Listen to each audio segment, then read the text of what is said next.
Scotland, land of glens and lochs, wild terrain, and far-reaching skies. It is spectacular. I'm heading northeast to the heart of the Spey Valley, to the historic home of one of Scotland's oldest families, Gordon Castle.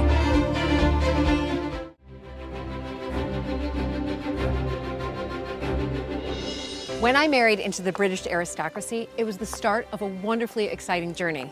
But it was also a little daunting. I became a Viscountess, and for an American girl from a small town outside Chicago, that was quite a shock. I live with my husband Luke, heir to the Earl of Sandwich, and our family at Mapperton House in Dorset. Living in a place like this is a joy, but also a challenge. And every day we're aware that we're preserving a very special part of Britain's heritage.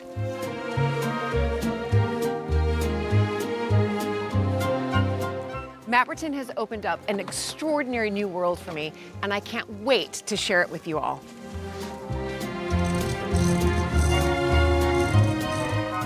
So if you love castles and manors and stately homes as much as I do, please join this American Viscountess as I journey into the British countryside in search of some of Britain's finest historic houses.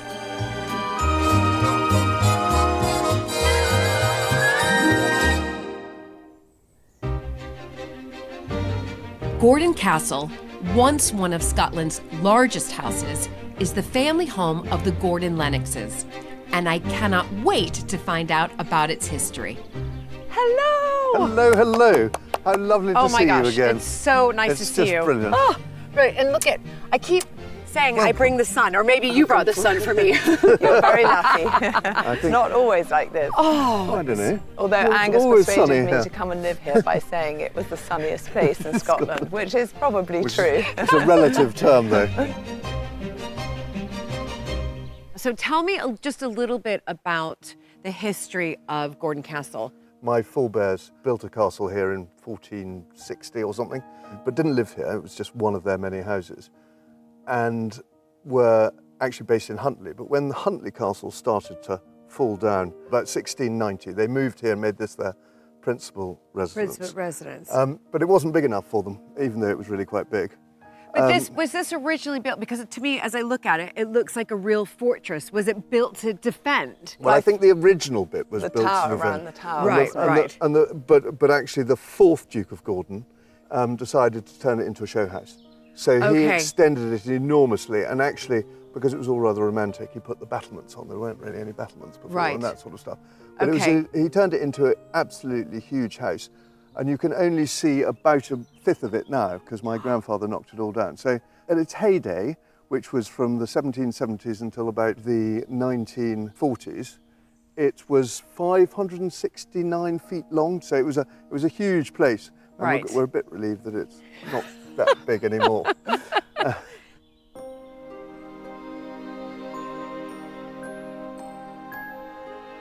You mentioned Duke of Gordon. Now, where did the dukedom come from? Clearly, obviously, through a member of the royal family, and how did that come about? No, so the northeast of Scotland was very Gordon-centric. And my history is probably not good enough to tell you exactly how it began. But he was called the Marquess of Huntly, and then one of the Marquesses of Huntly was created the Duke of Gordon. Okay. I mean, they had enormous lands in Scotland, about 300,000 acres, of which this was their main residence. But the fifth Duke, so the son, who'd had a very good Peninsular War and all sorts of things, he died without issue that he was prepared to talk about. Okay. So he left this to his nephew. So his sister, the fifth Duke's sister, so this was in 1836, the fifth Duke's sister had married someone called the Duke of Richmond, who lived at a place called Goodwood. Down in Sussex.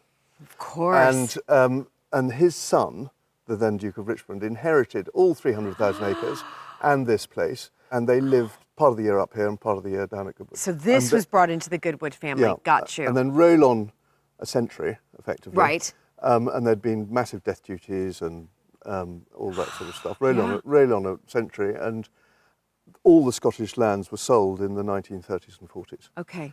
But my grandfather, who had been brought up here by his grandfather, the Duke of Richmond and Gordon, obviously his cousin had Goodwood at that stage, Right. and he approached the people that this had been sold to and said, I'll take the house off your hands. And at that stage, the house was falling down, had dry rot, where there wasn't dry rot, there was wet rot and all this sort of thing. And he said, I'll take the house off your hands, I'll give you a little bit of money if you throw in some fishing and a bit of farming. Sadly, not the 300,000 acres that we used to have. This is really a poignant time in history because you've mentioned the death duties, and this is something as historic house homeowners, you really look at that period of what the First and Second World War did. Oh. Those who were meant to inherit, some of them were lost at war. Then on top of that, you had the death duties, especially if they never came back from the war, sometimes double death duties because the Great War and the Second World War were so close together. And that really started that 1950s where it was the destruction of the country house. And you mentioned that this was sort of pulled down. This was pulled down. During that period. So the tower that you can see here was joined up to the whole of this castle, and the whole of this wing, there was exactly the same, the other side of the tower as well. But the main mansion block was in the middle. Was in the middle. But because his father had been killed at Ypres in the First World War, so that's why his grandfather had brought him up here and at Goodwood. Right. Because he had no father. He had a love affair with this place. And he was a career soldier, but when he retired, he came and lived here and converted this wing into a family house. Right. Wow. And knocked down the rest. Where Angus spent a lot of his summer holidays, because his father was also in the army and was also a general. So they travelled around, didn't you, for Germany and Hong Kong and wherever. So this was very much home base. Right. And so he spent a lot of so you've his got childhood wonderful years memories. I've got Yes. wonderful memories. Yeah. No, I mean, you have to love a place like this to even think about taking it on, frankly. You really do. Kind of You've got to have emotion, Angus?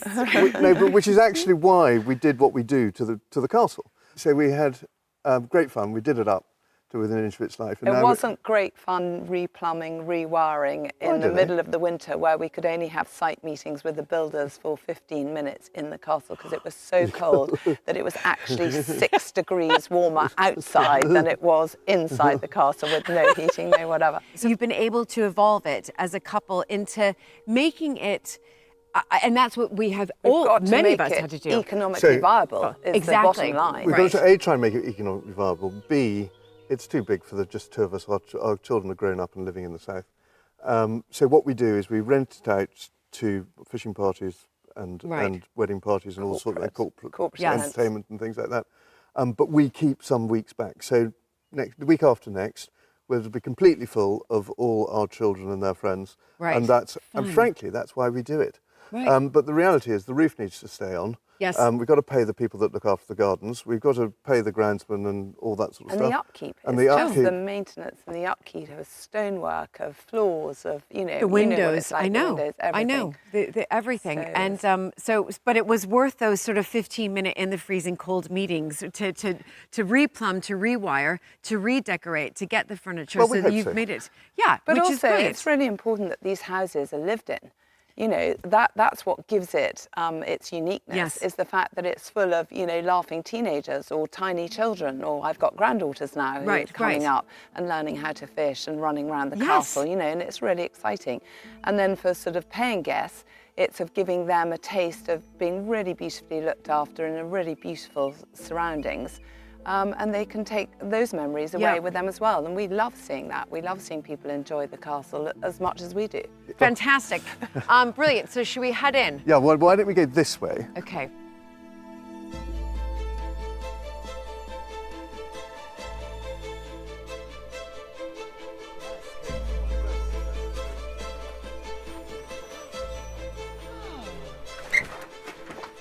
Come on in. Wow. Wonderful. Wonderful. All my old relics. So where I'm walking in right now would have been part what? of it. Well, in the old castle, this was actually a kitchen. And where they would have been eating is about 100 yards away. So can you imagine how cold the food would have been? Yeah. But this, my grandfather remembers riding a bicycle on the thing above here, from one end to the other. So it was extraordinary.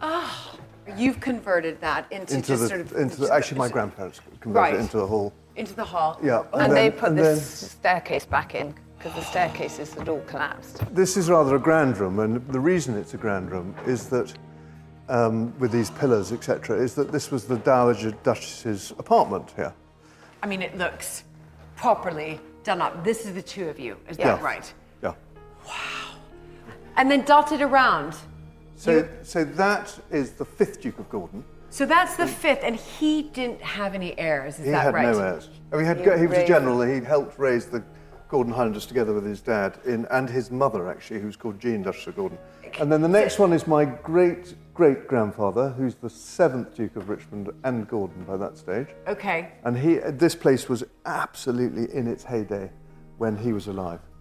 And then this is my grandfather, right, who also had a good war. General Sir Geordie Gordon. General Sir So Geordie. he's the one that's He's really the kind one that bought it back, yes, changed it, yes, lived here, and he so we wasn't owned a wealthy man because he was just a career soldier. So when he knocked down all of that part of the castle, he actually sold the stone.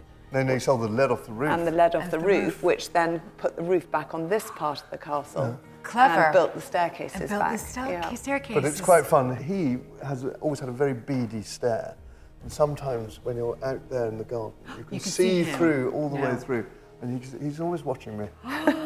Just making sure you're doing it, he saved it and now you've got to continue. Exactly. And so the 5th Duke is there, and you mentioned his father, and that's the one that you mentioned earlier as well, that he's the one that sort of built the Gordon Castle into the show castle. Exactly. It's really important in those days to have 365 windows. So well, it was keeping up with the Joneses, wasn't it? Everyone in the south was extending their houses massively, and I think we're very grateful because it means that the windows are huge. They're not from the tiny keep and castle from a typical Scottish built to defend with tiny slit windows for your arrows. That part was around the tower, but when he extended, we got this wonderful light, these huge big windows, lovely big ceilings. Flat walls. Fantastic.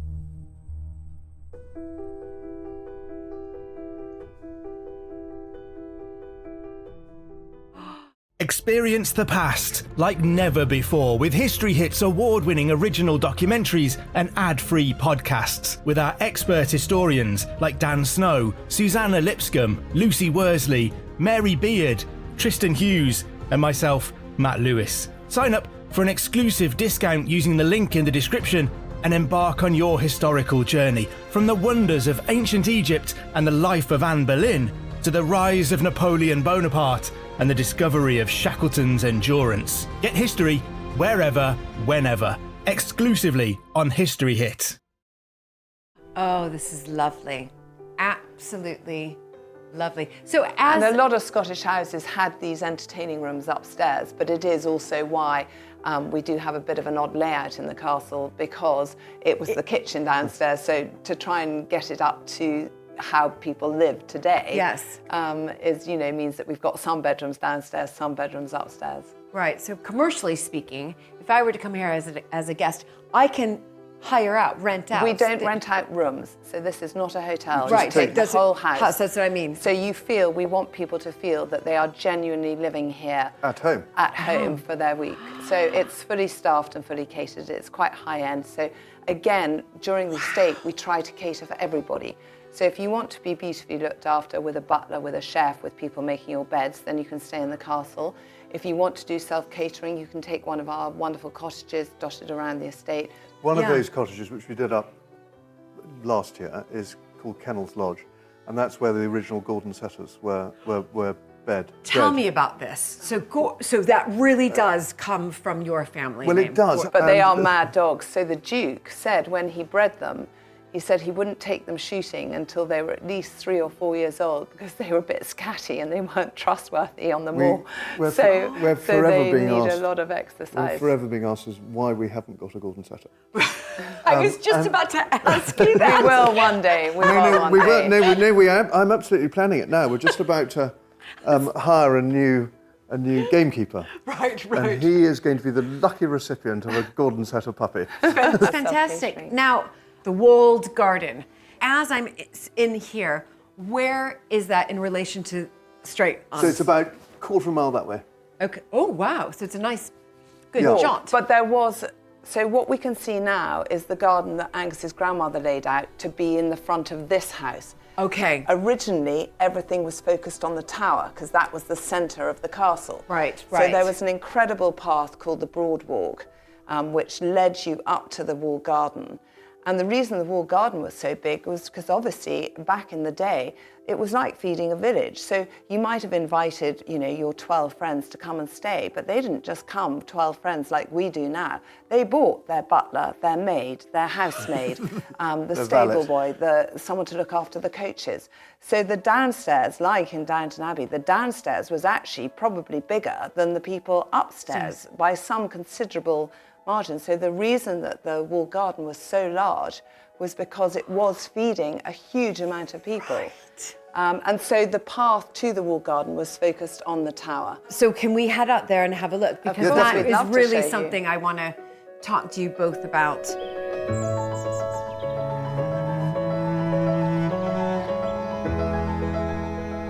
The historic walled garden at Gordon Castle is one of the oldest and largest kitchen gardens in Britain.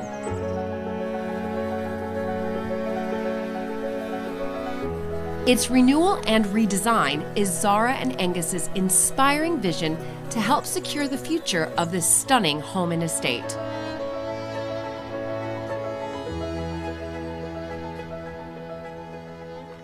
Okay, I'm actually speechless right now. This is like everything I could have ever dreamed of for a walled garden. Plus, you are Garden of the Year 2021 Historic Houses, is that right? That the is year correct. After Mapperton. Yes. Yeah. The year after you. You showed us you showed us the way. Yeah, it was very special. Oh, but I can see why. Now, talk to me about this, because this really is a labor of love and your big project here at Gordon Castle, is that right? Well, it's one of many projects, but it's certainly the biggest. Right. And I think that, and we just decided it was just a field mown for grass. And we decided that it should be the backstory to all our products. And in order to make it the backstory, we thought we'd better make it look pretty amazing. And to be honest, my rather amazing wife has been the one that's mostly done it. And you're completely right, a labour of love, mostly her labour. I think we both felt, even when it was a grass field, that it was a magical space. Yes. And Angus's dream was, right, let's create products that we can have shelf life, that can have added value, that we can get to centres of population, whether that be Edinburgh, London, New York, right. Globally. Hopefully start nationally, but then go globally, to create some kind of income that would then support the garden. So having this... And the rest of the estate. Yeah, the estate, exactly. So having these products, he was very keen on the gin. I'm a non-drinker, so that was very much his baby. So he wanted to grow botanicals in the garden to flavour our gin. And I wanted to do a bath and body range of products because I thought we could grow herbs and essential oils and have wonderful fragrances to naturally fragrance our bath and body products. So that's how it started. And then it kind of morphed into a bit of a monster in that we thought, oh gosh, well, if we're doing this, we shouldn't just grow it as a market garden, which Angus's grandmother had done and grown raspberries in here. We should actually make it beautiful. So then we asked, as you can see on a day like today, it is a magical space. So the thought about making it beautiful was that it might attract, if we got a big name, we might attract more people to come and visit it and pay the entrance fee and things like that. Well, I interviewed 4 quite famous garden designers, and one of them thought we were mad, and that was the one that was probably right. And one of them she said it would never work. It would be way too expensive, ridiculous to even think about it. One of them wanted to put buildings everywhere, and I said, look, we've got a limited budget. We can't put buildings everywhere. Yeah. One of them wanted to turn it back into the original Victorian Edwardian garden. Right. And the 4th one was Arnie Maynard.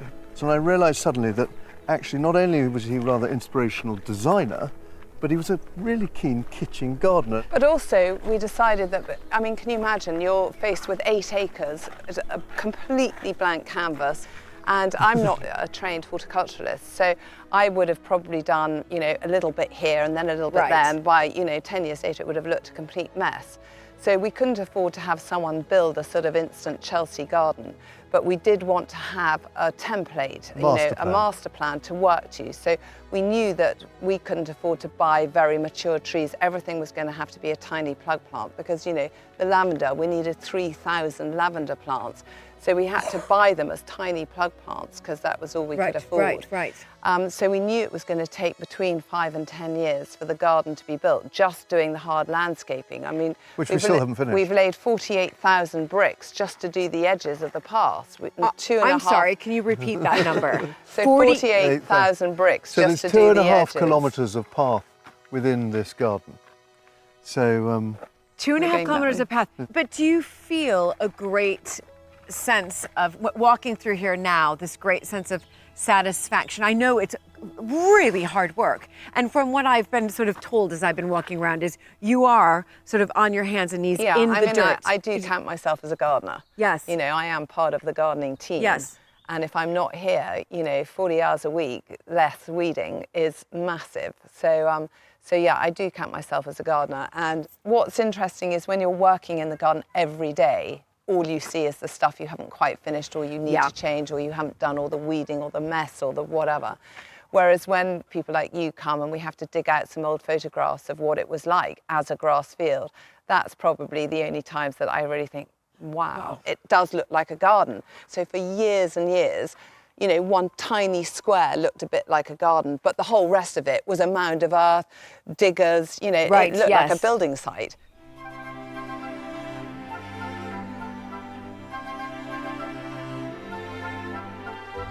And now, it is a haven for insects and butterflies and the most tranquil of places to spend a glorious Scottish summer afternoon.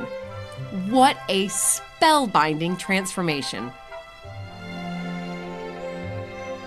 I just want to jump in to this, all of this, and taste it all. So explain to me. So this is one of our vegetable beds. So basically the design is that we have 4 big vegetable beds on the corners of the central part of the garden. Okay. This is our brassica bed this year. So you can see wonderful kale, purple sprouting broccoli. We've got various different types of kale, cauliflower, every vegetable you could possibly imagine really, but also a lot of companion planting. So we've got this wonderful tagetes. We do this white alyssum here, and it's edged with this catmint, it's Nepeta, Persian blue around the edges, which has sadly just gone over before you've arrived, but it was very vibrant blue. It attracts hundreds of bees. So it's all about, sustainable gardening. We don't use sprays, we don't use pesticides on the fruit, and all of this, which would have originally gone to the castle to feed all of those people, now goes to the cafe. This is lush, this is green, I want to eat it all. It's ready to be, thrown into something and made into a recipe. But the season, here I am in Scotland, I'm quite far up north. Very far up north. I mean, we're lucky here, we're close to the Moray coast, so we don't have those really harsh winters that up the mountains you would have. I mean, we do get snow and we certainly get frost, but it's nothing like as bad as it in the Highlands themselves. So we have a pretty sort of mild climate. We have the wind. That's our worst thing for, people come to the wall garden and think, oh, you've got the huge 15-foot walls all around the garden. It must protect it. Well, as you can see now, you stand in the middle of the garden and there's no protection. Close to the walls, there is obviously a big difference. But that's why we've planted quite a lot of hedges, but they haven't grown yet. Yeah, but when they do, and we've got a bit of height. Shelter belts and things, we do need that protection. But again, we have this extraordinarily long daylight hours. So although, people have got their sweet peas blooming in May and we don't have that because we've only just started our growing season, come June, July, when we've got, 12 plus hours of daylight, suddenly all of our plants, just keep growing in the night, basically. Right. June it's 22 hours of daylight. Yeah, so, that's extraordinary. So our growing season is really quite short and quite intense. But we can still be picking sweet peas and flowers in October because we haven't had a frost yet, when everyone else's is over in July, August. That's right. So, there is pluses and minuses.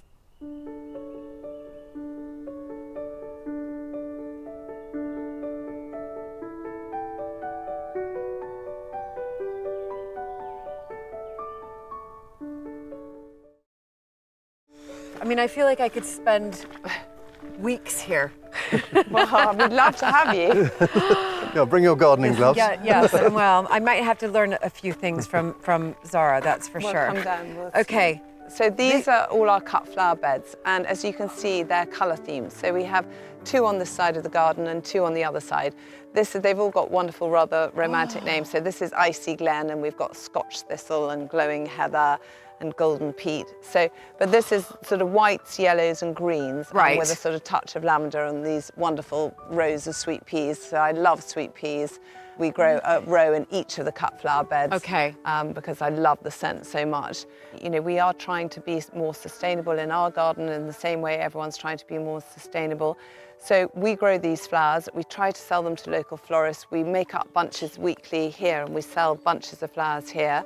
So really, as I'm walking around this garden, this amazing garden, you're using all parts of it, not just for food production and in the cafe, but as you just mentioned, for your guests, for the weddings, for you know, people to come in and make bouquets and yes, and this is workshops. This is a pretty important part of the garden because it's lavender, and lavender goes into our gin. We distill essential oils from the lavender, and it goes into our bath and body products. And it's it's not just us that enjoys it, as you can see the bees enjoy it as well. So, and the noise from the bees as the lavender's just slightly gone over as well. But you know, a week ago it was just humming with bees, and we need our pollinators. We've got 5 hives the other side of the wall there, but we make our own honey. You know, so everything in the garden is trying to be as natural, as sustainable, and as beautiful as we can possibly make it. But can I just ask you both this question, because this is a big project. Walking around, you make it sound like it's so simple, like you knew to put the lavender and then it was going to go into the products in the shop. And it's I mean, but we were incredibly naive, I have to say, and thank goodness we were, because we would never have done it. If I knew now, 10 years on, what I knew at the start, I would have gone, you must be joking. I don't think it was brilliant, so I think it was stupidity, actually. Right, and sometimes that works, and clearly it has. It absolutely has. But you mentioned something, Angus, about this Gordon Castle brand, and that's what I want to touch on right now, because I think it's really fascinating. When I look at historic houses and how they've really evolved, if you think about it, after the Second World War, we started to open up our houses to the public, right? And that was just bringing in visitor income. And then you started to look at what other historic houses were doing. Oh, we're going to have weddings now, right? So the law changed and we could have weddings there. And then we're starting to have events, or we're having festivals. But you guys have really gone over and above and beyond that in creating a brand, so that if I'm coming to visit Gordon Castle, I'm not just going to walk away with a tea towel, right? The standard tea towel. I can walk away with the scent that I've just been, you know, taking whether that's in. a beautiful scented candle, or whether that's you know, some aromatherapy oils, or whether that's, you know, flowers or the gin. The gin. Yeah. So the whole idea is that all these estates, wonderful though they are, and lucky we are to look after them. They're money pits. They are money pits to a certain extent, but also they're finite. So you can only have so many visitors. You can only sell so many potatoes, or fishing on the river, or that's right, or bedrooms in a holiday cottage. Whereas the whole idea of the products is that we use a small amount of essential oils, yes, and you can scale it up, and it becomes infinite.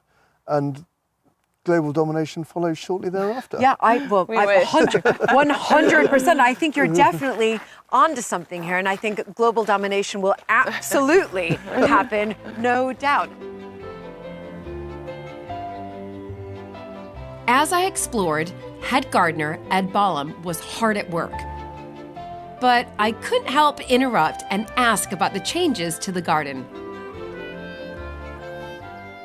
Ed, you've been here since the beginning, the vision of this. Yes. And you've really seen this come to life, haven't you? Yeah. I mean, to be honest, there was very little here when I started. So some of the groundwork had been done, but very little planting. It was really a building site. Right. So it's turned from a building site into what feels like a fairly mature garden. Yes. I think at the beginning of the project, we were thinking maybe it was going to take us 5 years to complete the garden, and we're almost 10 years in now, and we're not finished yet. But that's mainly because we're such a small team. So we have just 4 gardeners. Right, that is small. We do small. all the work ourselves. So everything from obviously all the planting, but all the building work as well, all the construction. every brick that's in the garden we've laid, every archway, every post and rail. So it's slow going, but it means we really know the garden. We can make tweaks to the design as we go along. Yes. So it's kind of grown kind of more organically than we expected. But and this is hands-on, a lot it's a of hard working work. garden. Yes. And that's the most challenging part of my job, is getting the balance between the garden looking great for 10,000 or so visitors and also getting a huge amount of produce out the garden. Right. And that's really difficult, you know. Yes. You're creating the produce, you are having to really get your hands dirty, and there's so many different elements, but That's how right. fun. It's fantastic. You know yeah. that saying that projects keep you young? Yeah, yeah. I'm not quite sure about that, but it certainly keeps me engaged and excited, you know. Thank you so much. No problem at all. Because you're very busy, so Yeah. you took time out for me, and I really, really appreciate That's it. fine. Thank you very much.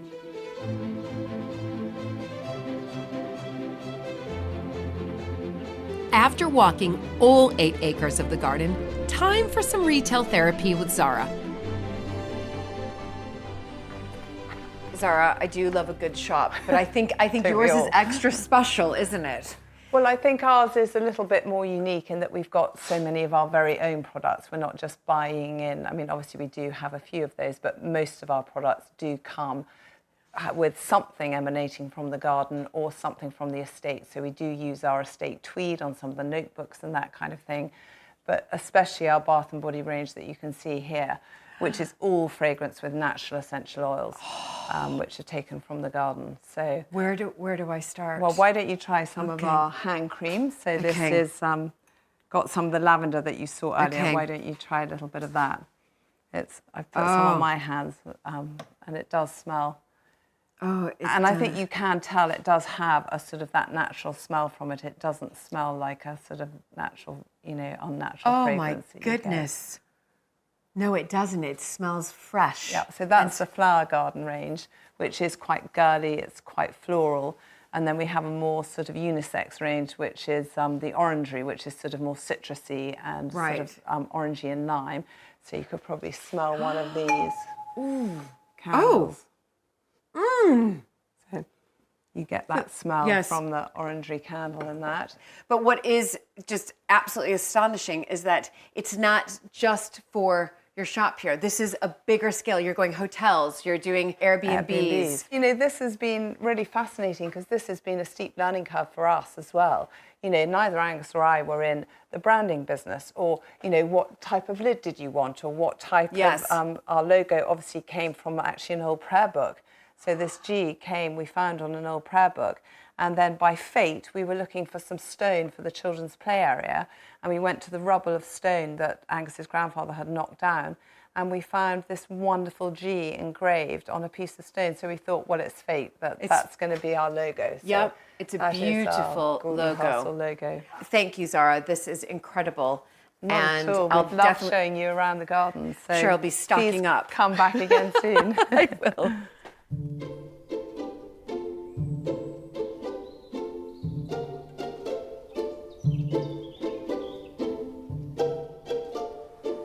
The River Spey weaves its way through the Gordon Castle estate, boasting beautiful wooded landscape and some of the best salmon fishing in the world. So obviously, I couldn't help but get the waders on. Now you told me to wear glasses, so I'm wearing just like normal Yeah, glasses. so we're going to go fishing with a fly, and on the end of the fly are 2 very sharp hooks, which is why you're wearing a hat and glasses, because people who haven't done it a lot, especially when there's a bit of a wind, can end up with the fly in the eye. So we want to avoid that. Okay. So if you put those on, and I'll get some boots ready for you. Oh my gosh, so fun. Now you need Yeah. to get these on. Okay. Wow, Yeah, this so is quite this- a kit. It's like I'm going on the moon. And this is the River Spey, this right? is the River Spey, This is yeah. famous, isn't it? For It's A, famous, and B, we're lucky enough to be on quite a famous bit of it. It's fantastic. Oh. Okay. You put it on like a yeah, coat, okay, like yes. that. Yeah, Okay, exactly. okay. All right. Thanks, Angus. It's And then fantastic. do it up the front. Yep. And you're all set to go, I think.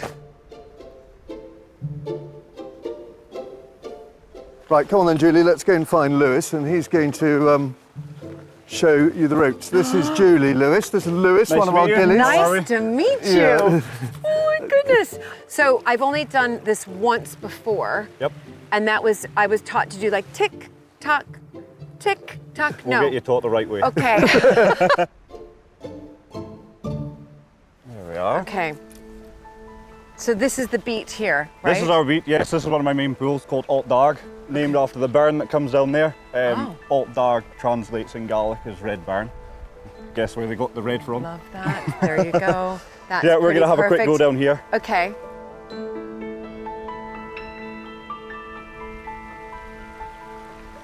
So that is not a tick-tock, is that? No. So this is a bit longer rod than what you'd have probably used before. This is 15 foot in total. Okay. So you'd have probably been taught your overhead cast, which you say I is was. that tick-tock. The Yep. spey cast here was developed on this river. Because of the high banks and the trees, as you can see on the other side, to allow us to be able to fish alongside here without getting caught up, which that just gets boring. And you're stuck in the bank every other cast. So that's the reason. So with a spey cast, we lift up, we twist round nice and slowly, line drops into the water here, and then we flicker forward. Okay. So yeah, at no point. Do it a couple more times for me. And then what happens? Then Wait. we sit back and let the river do its thing. It's fishing. Okay. As she comes through off the side of that foam line, you can see it on the water there. Yeah. That's kind of where we're looking for fish. Ah, where the foam line is. Okay. Yeah. So would you like to have a go? Okay. So not right really, hand on but the top, okay. left hand down below the reel there. Okay. Start with the rod pointing down towards the water a bit. And then I go A up. nice gentle lift up, swinging round to the right, and a push forward. Okay. So yeah, a little bit quicker on the twist. Okay. Let's just fix that. So I just gotta like do it. Yes. Okay. Go down. Not be afraid. Okay. Go up. Okay. Nearly. I just want to get one right. That's all I want to do is try to get one right. Left. Okay, but what happened there? I felt that was good. So that was all right. Just the final delivery, you're cutting under a little bit. We need to come over. Okay. Yeah. It's really hard. It's How a bit many- like golf. How many? Yeah. It looks I'm nice terrible. and easy. I'm terrible at golf. How many years have you been doing this, Lewis? So I've been here now for 9 years. Right. Yeah. But you just and grew so up- I grew up fishing on the river. Yeah. Every fish is different. Oh, Steady. We just got that one on there. I'm fired. I'm fired, everybody. Lewis is going to fire me. Oh my gosh. Oh. I mean, do you have to have like good hand-eye coordination? Does this mean I don't have good hand-eye coordination? No, not at all. No, it's just. I think it does. It's. I mean, I'm okay at tennis. No, we'll I get mean, it. you know. It's a bit like riding a bike. You fall off a few times, then all of a sudden, away you go. That's it. Okay, I'm Fishing's gonna the try same. one more time, Lewis, and then I just might have to throw in the towel. All right. Okay, tell me when. Yeah, cast and nail. Oh, that was better. That was better. What happened there? So there, we were a little bit more in the air, but almost going towards your tick-tock casting that we were doing. But Okay. flies in the water, we've got every chance. Okay, the fly is in the water. Yeah. That So okay. We'll take that. I'm gonna take that and get a fish Definitely. right now.